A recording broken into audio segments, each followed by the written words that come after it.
So why don't we go ahead and get started here. I'm Ellen Pate, and I'm the Assistant VP of Student Wellness and Career Development at Southern Wesleyan University, and I am so excited to have Wright Culpepper joining us today from the graduate school programs at the University of South Carolina.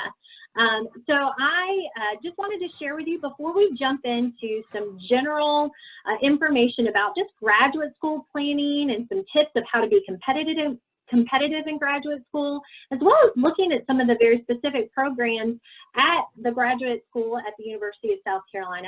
I wanted to just share with you here at Southern Wesleyan University, we have a number of master's programs and doctoral programs that are available for SWU students, alumni.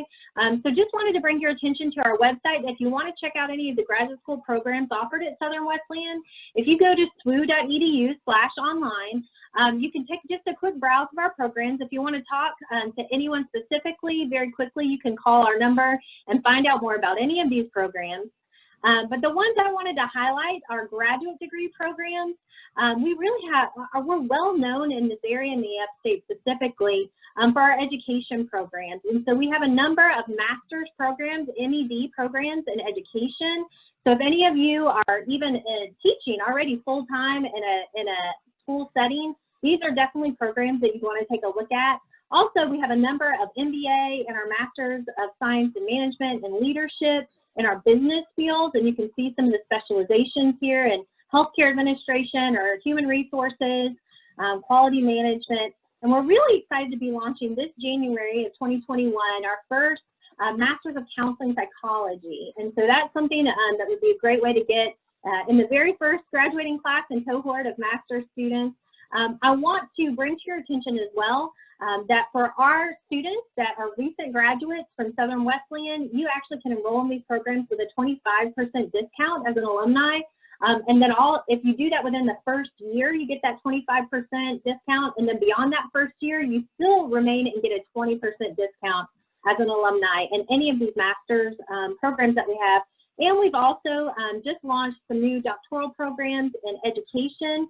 And we do have coming down the pike a DBA program, our doctoral in business administration. So just encourage you again to check out swu.edu/online to take a look at these programs. We'd love to have you consider these as you are an alumni of Southern Wesleyan. So on that note, I am going to stop sharing here and introduce you to Wright Culpepper. I think your official title is the Director of Recruitment and Diversity Officer at the Graduate School of the University of South Carolina. Is that correct? That's correct, as it stands today. Yeah. Excellent. Well, Wright, I'm going to let you share your screen and kind of introduce yourself and your role and kind of let you take the reins. And we just appreciate you taking the time to share with our students today. I know you've been on our campus a number of times at our career fairs and have always appreciated the way that you have helped our students not just know about USC programs, but also just graduate school and the process in general. And I've seen you be really helpful to our students and just understanding that process. So I know you've been at USC a little more than 7 years, it looks like. So we appreciate having some of your expertise, and thank you for sharing with us today.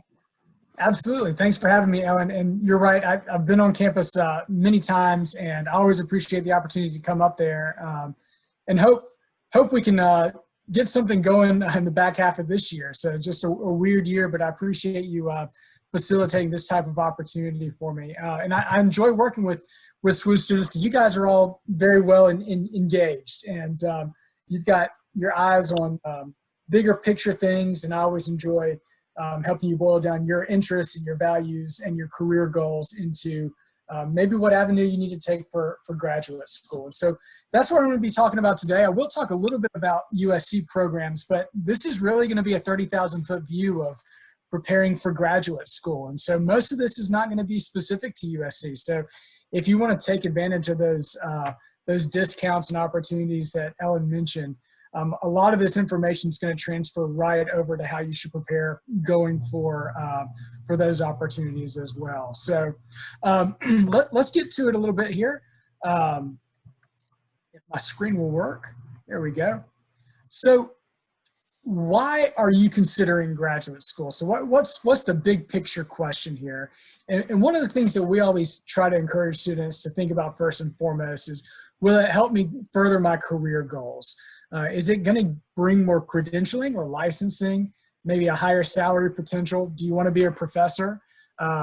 Do you like the research that you've gotten to do maybe in an undergraduate capacity, and you know what the topic is that you're really passionate about, and so you want to dive in and maybe make a career out of that? Those are excellent reasons why you should consider graduate school. But I also want you to think about why you shouldn't consider graduate school.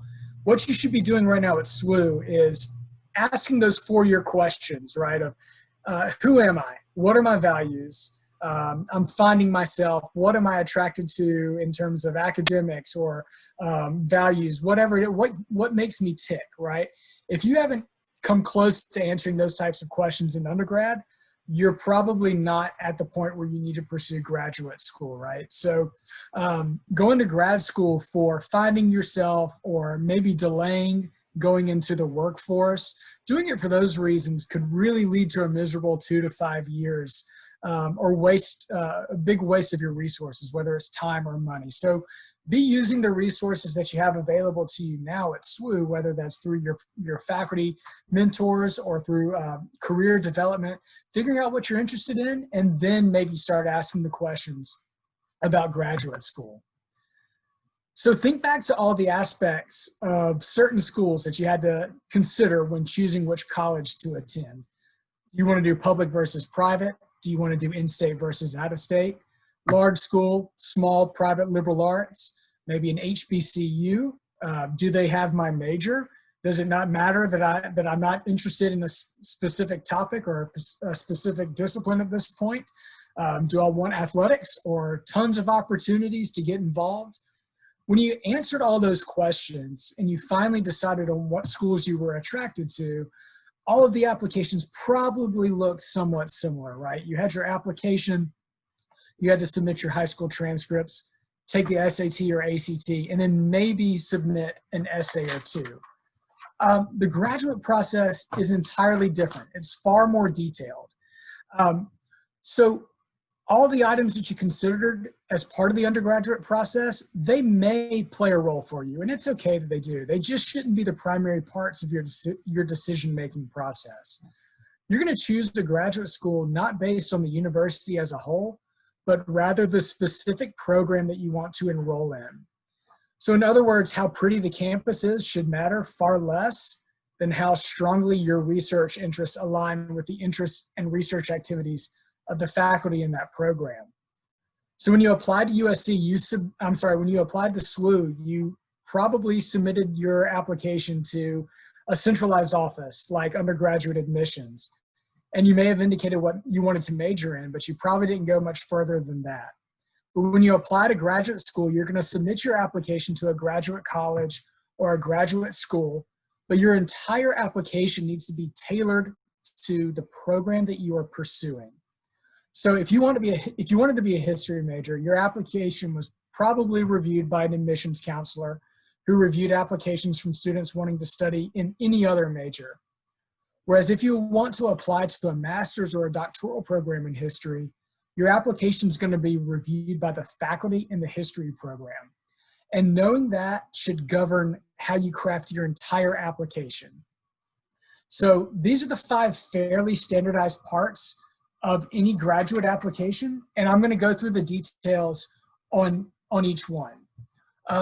Admissions decisions can be made using your unofficial transcripts, and so you only need to send official versions once you get accepted to a graduate program.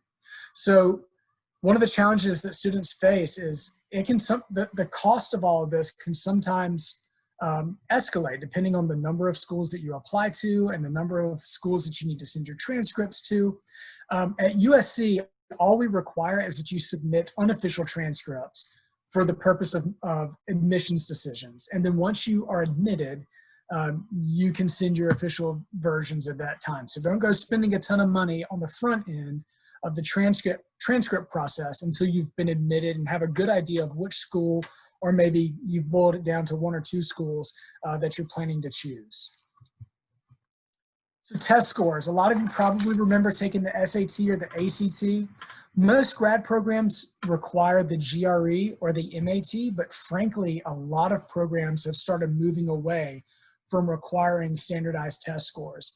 This year in particular, if you're a student, a senior, this is something that you really need to pay attention to, because a lot of programs are doing what's called an opt-in for the GRE, or they're doing they're waiving it on a one-year basis just to see what happens with their admissions pool. And that's because COVID did take a toll on the GRE and the MAT process, and students for several weeks didn't have access to the testing centers. And then when they came back, all they had was access to taking the test at home. And so because of this, it's caused some programs to sort of reevaluate how they treat the GRE.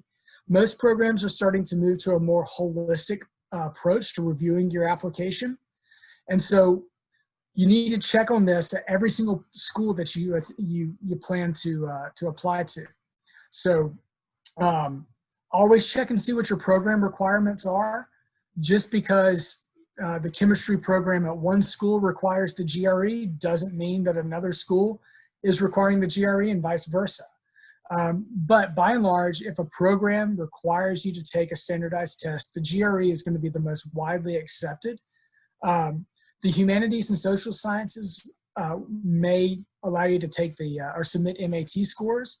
If you're going into business, if you want to go to say our #1 ranked international business program, you could submit the GMAT. Same thing with our MBA programs. Different programs over in the School of Business, they may allow you to take the GMAT instead of the GRE. And then let's say you were planning to go to medical school and you took the MCAT, and for some reason it didn't work out, or you decided not to go to medical school, you can usually submit an MCAT score for some of our more medically related graduate programs or STEM related programs.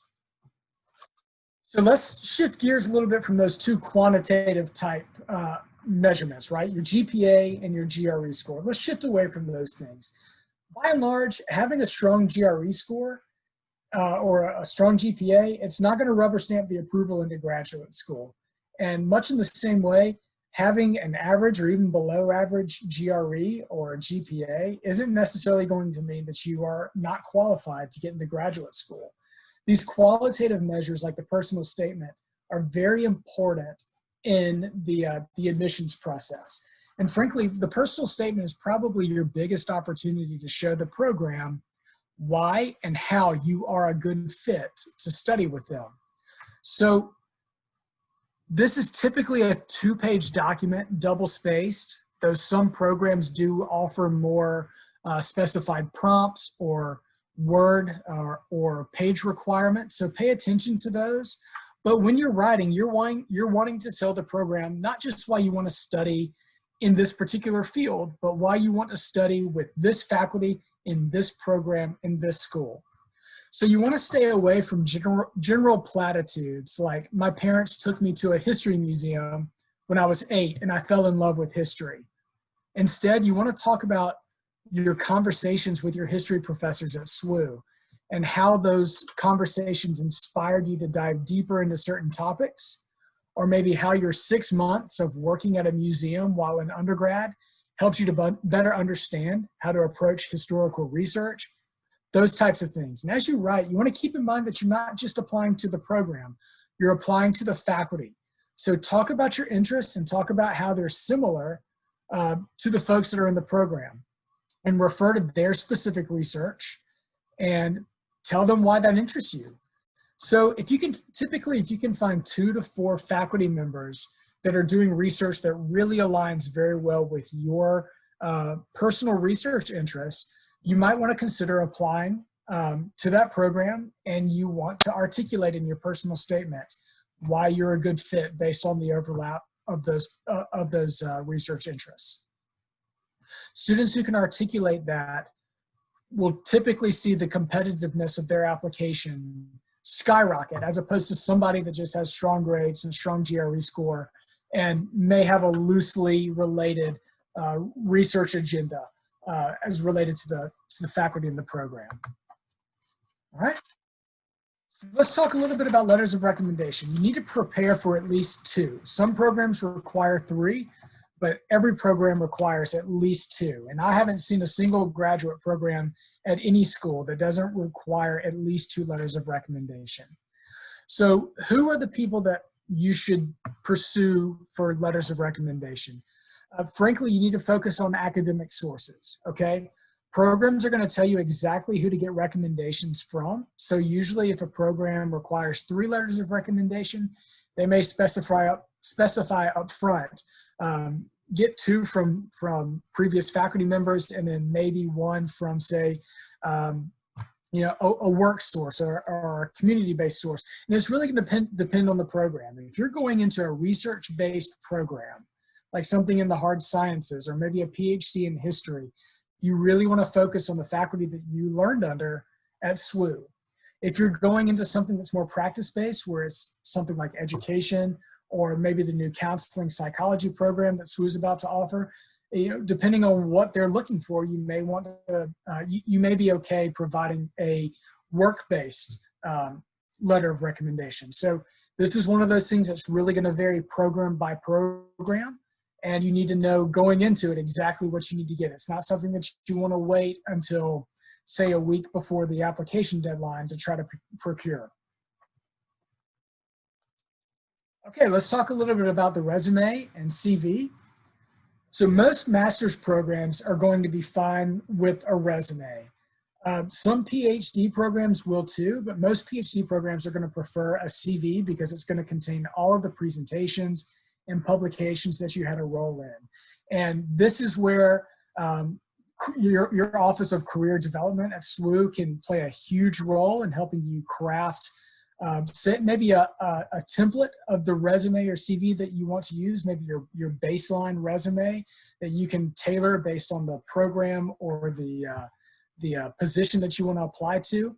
But you want to make sure that your resume is being tailored to each individual academic program that you're applying to, just as if you're applying to multiple jobs, multiple entry-level positions, or maybe a career change. So that resume needs to sort of speak to how your skills and experience overlay with what you're going to be doing in that new position. Same thing with a graduate program, okay? Now, a CV is going to be more detailed and extensive, and that tends to be more static. And what I mean by that is it doesn't change based off of which program you apply to. All of your presentations are going to be your presentations. All of your academic achievements are your academic achievements, right? You want to lay them all out there. And that's why sometimes if you were to go to your, onto your faculty's website there at SWU, if you've got somebody that's been teaching for 25 years, you may see this 15-page long CV, but they may be able to condense it down into a 1 to 2 page resume if they need to, okay? So this is another thing where you need to know exactly what the program that you're applying to is looking for and be prepared to provide one or both of these. All right, what application do I use? So most graduate programs are going to use a standardized application that is used across all graduate programs in their graduate college. This changes based off of among certain disciplines.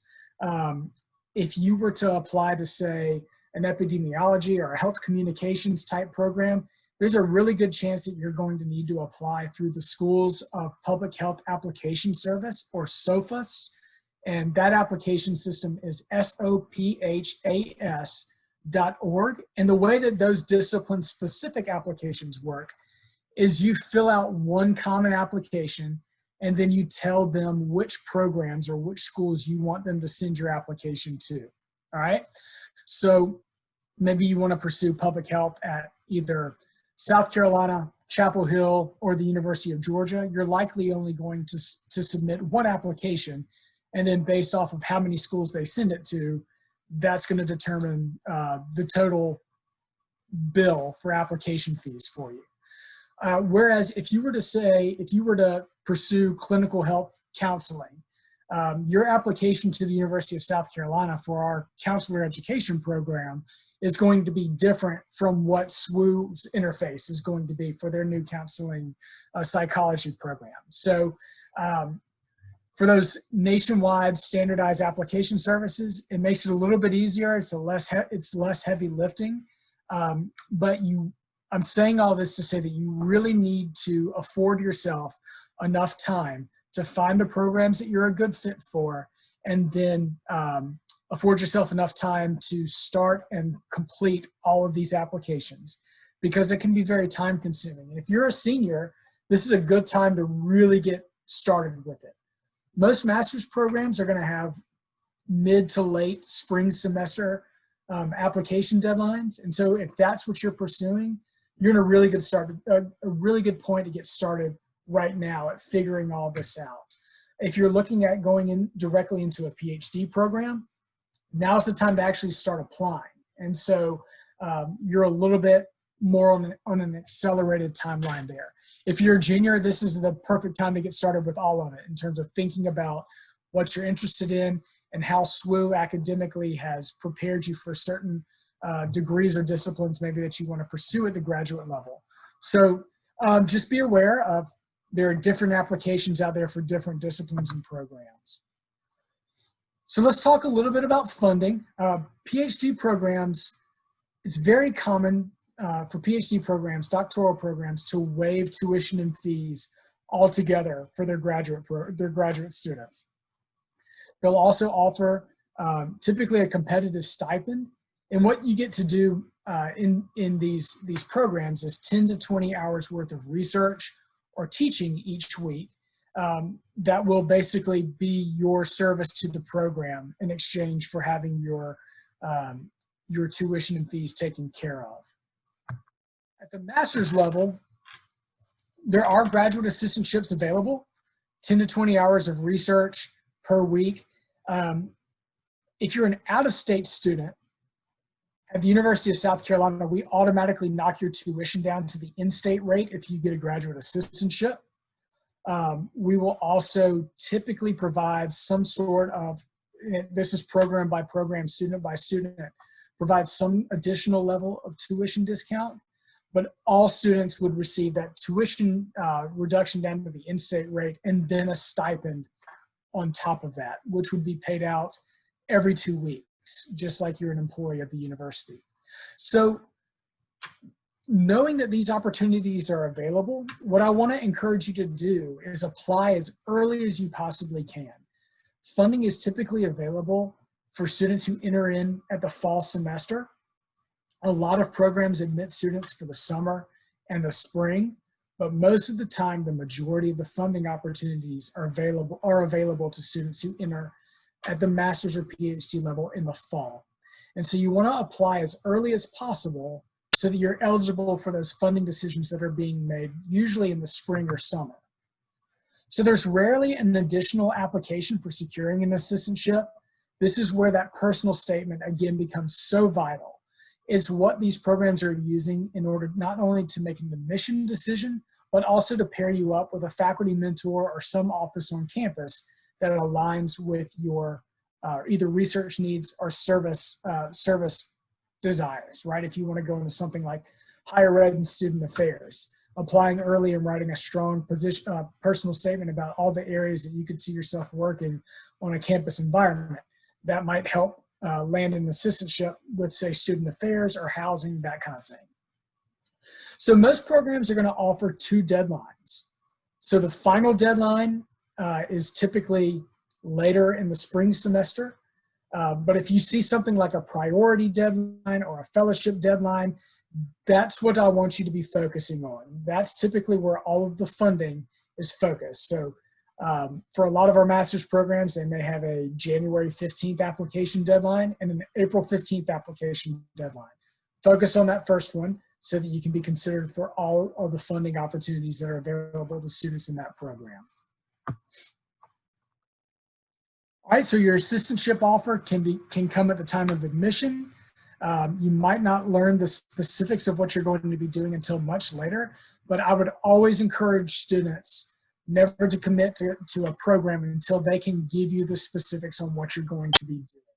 Much like picking the wrong program academically can lead to 2 to 5 years of being miserable studying something that you're not really interested in, finding the wrong research mentor or doing something for a program that's more administrative work instead of research work, or more service work instead of hands-on teaching opportunities. If that's not what you want, don't commit to a program until they can tell you exactly what you want to do. You don't want to be caught doing something for 20 hours a week that's not going to benefit you from a personal enrichment standpoint or from a career standpoint. So those are the main points that I wanted to hit with you guys today. And I'd be happy, Ellen, if you have any standard questions that you think would be helpful for me to talk about, I'd be happy to do that. Or anything relative to USC that you think would be helpful, just let me know how I can best serve you folks at SWU here. Yeah, right. Thank you so much. I know that was kind of a general overview. And one question that I think I get a lot of times is I'm helping students prepare for like taking the GRE. And even this year, that's what I was fascinated to see, that there was an option for a take home, you know, with a proctor of the GRE. So that was news to me. But so it may be different. Like you said, it kind of sounds like the GRE, maybe even this year, am I right in hearing you say maybe some schools would possibly be waiving the GRE, that they wouldn't require that? Yeah, so basically most programs, even within the same school, make their own determination about the GRE. And so what we're seeing at USC, some schools are still plowing forward and saying the GRE is required. We're seeing others that are going so far as having it removed officially going forward. And then we're having some programs that are saying it's optional. It's optional for admission, it's optional for funding decisions. It's only going to help you if you submit it, but you're not required to. And then we're seeing some programs that are waiving it for this year only to see what kind of impact it makes. And so if you are maybe this is good advice for someone who's maybe a junior this year, what you're seeing on an admissions page this year may not be consistent with what it's going to be next year when you compile your application. So try to figure out if it says GRE waived for the 2021 admission cycle, make sure you go back to that page this time next year and see if the GRE is required. So it's a program by program thing.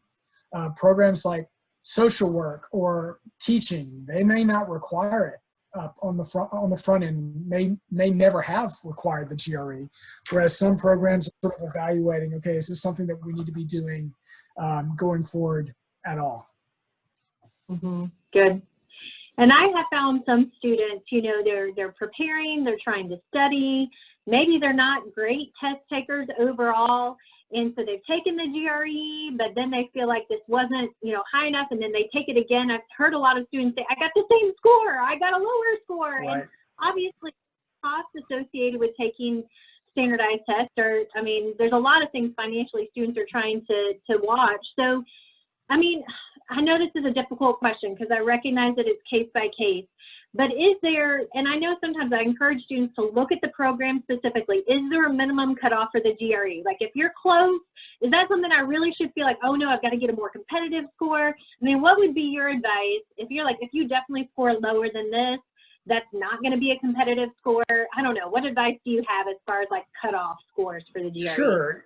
Yeah. So the first thing I would suggest is that given the era that we're in right now, where programs are trying to figure this out, if you're really uncomfortable with the GRE, you might want to consider not having those scores automatically reported. And this is, to me, this is unofficial grad school advice. So this is what I would encourage you if I was going through this.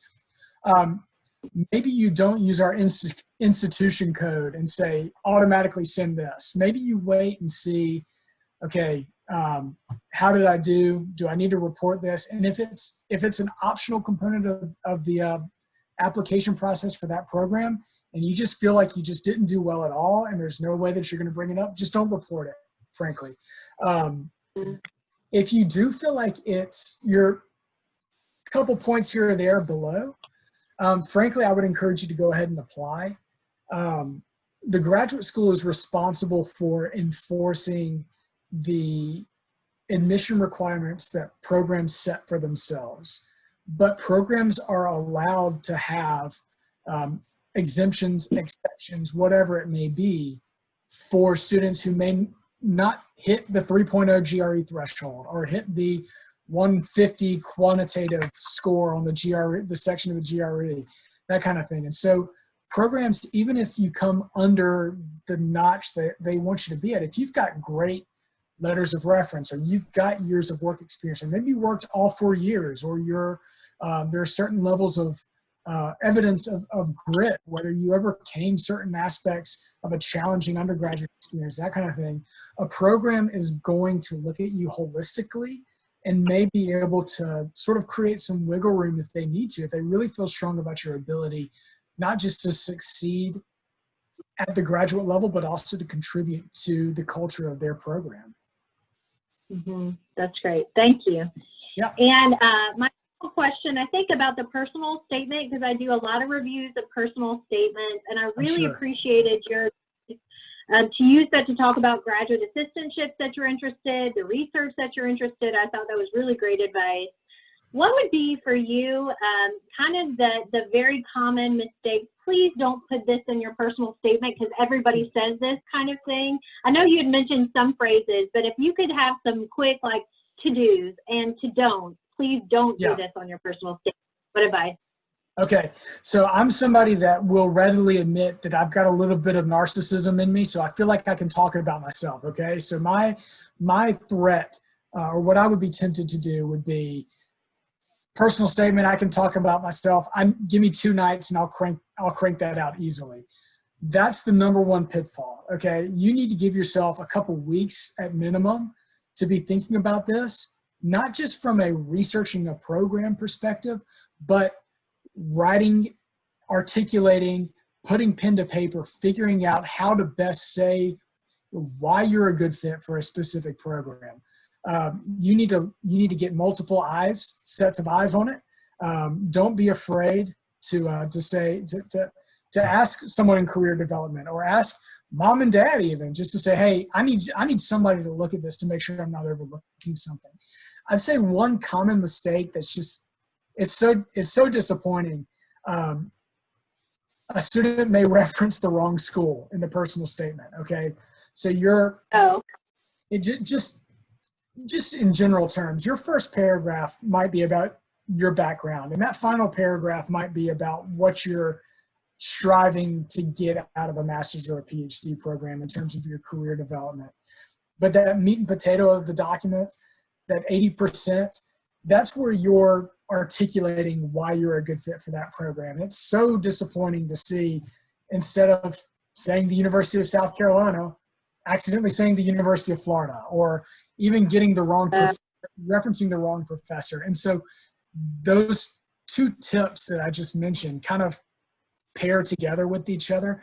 Don't start late, don't be sloppy, and get somebody else to work on it. Those sort of 3 things sort of interact with each other. Don't be afraid to say, okay, I need to make sure that somebody else is looking at this so I'm not making silly mistakes here. That's excellent. Students, yeah, we've had students who got into their grad program because they had a great application, and there was just the one snafu where they mentioned the other school, but it was clear they mentioned our faculty members.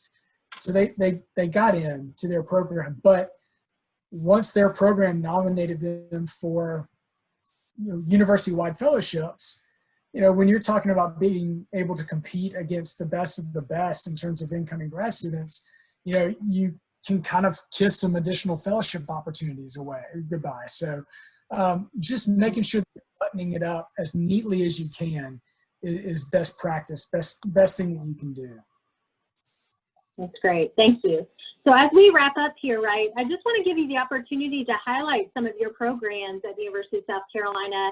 I mentioned for us, a lot of our students and even online students that may be watching this presentation, a lot of business administration, a lot of education, and we have those master's programs here, but we also have biology, exercise science, forensic science, a lot of students in criminal justice. We have a lot of students that are in sports management, recreation and sports management. What are some of the programs, if you were to highlight the ones or any that you thought might resonate with some of those SWU majors, what comes to mind for you? Yeah, so we've got about 250 academic programs at the master's, doctoral, or certificate levels. The benefit of our programs is that I don't get the sense that most of our programs say you have to have majored in this in order to be eligible for our program. And so one thing that I would suggest to all of your students is to, as you're going through and figuring out what your academic interests are, don't be afraid to take a random course, or don't be afraid to sort of ask yourself how this topic overlays and interacts with this topic in your major, that kind of thing. And a lot of times having that curiosity opens the door at the graduate level. Now, we've got a lot of students who maybe majored in sociology at the undergrad level, and they sort of go into it thinking, oh, well, I'm limited to sociology at the graduate level. But as we know, sociology plays a huge role at, in sociology studies, criminology and criminal justice, psychology, counseling, a whole wide range of different things. And I think that one of the benefits of our programs is that we do offer a wide range of options that are available to anybody with any type of academic interest. And a lot of our programs are world renowned. I mean, our international business program is ranked #1 in the world. And I know that we've got a lot of folks from SWU that have expressed interest in that in the past. And then we've got, you mentioned sport and entertainment management. Sport and entertainment management program here is #3 in the country. And the benefit of that program is that whether you want to go into, say, parks and recreation type management, or college athletics management, or event and facilities management, there are a lot of different sub-disciplines within those. And so maybe if you look at a large university like South Carolina, it really is important to get into the nitty-gritty of what the faculty are doing in that program, because you're going to find that not only are you going to get a great overview as you dive deeper into some of these topics, but a lot of the folks in our programs, in terms of the faculty, are doing cutting-edge research in a lot of these different areas. And so I really feel like, based on the interdisciplinarity of some of our programs, and still at the level of minutia that you can get, some of our master's and PhD programs, it really is top notch. And so a little bit of something for everybody, and I'd be happy to chat with anybody that wants to reach out to me directly about how your interests may align with a variety of different fields that we offer here at USC. That's great. And I know you kind of shared that on your last slide, and I guess we'll close with that. Where would you recommend, if any of our students are interested in some of those? You know I mentioned SWU.edu/online for any of our students interested in our master's program. Where would you recommend, if you want to share that final slide? I don't know if you had your website or at least your contact information. If they're interested in any of the USC graduate programs, where would you recommend they go to? For sure. Let me figure out how to share my screen again there. Let's see. So yeah, this is my contact info here. But our website is extremely easy to navigate and to find. So it's gradschool.sc.edu. And on our page, we have a link to our programs offered page. And so what you can do with that is just do a full drill down of what discipline you're in now. And then if you ever want to contact me, feel free to do so, and I can sort of help you talk through how that discipline may overlay with other disciplines that may be available to you at USC. So my email address is there on this slide here. And Ellen, you'll have to confirm whether or not that's actually visible. Can you see that? Yes, see that. The Culpepper it looks like at mailbox.sc.edu. Yep. So, and then what was the website again? Can you mention that one more time just so we have it? Sure. It's gradschool.sc.edu. Okay. Gradschool.sc.edu. That's great. Yep, that's right. And then there's a programs offered tab there where you can find out all the opportunities that we have available for you. Okay, excellent. Well, thank you so much. I so appreciate your time today, Wright. I was feverishly taking notes, reminding me, because the students that I'm working with, I think, oh, that's such a good point. I need to make sure I'm working with a student right now, working on a personal statement, that I'm going to be able to offer some of these tips for her. So I really appreciate your expertise and your insights. And Like you said, I hope that before too long, campuses will open back up and we'll have the opportunity to get you face-to-face with some of our students. But in the meantime, I appreciate this virtual meeting with them, and we'll continue to push this forward. And again, any of our students, online students or on-campus students, please make sure to reach out to Career Services if there's anything that we can help you with as it relates to graduate school planning. And again, these relationships that we have with graduate schools and recruiters, these are the connections we want to help make for you. So thank you for joining us today, and we'll look forward to seeing you in the future in Career Services. Thank you. Thank you.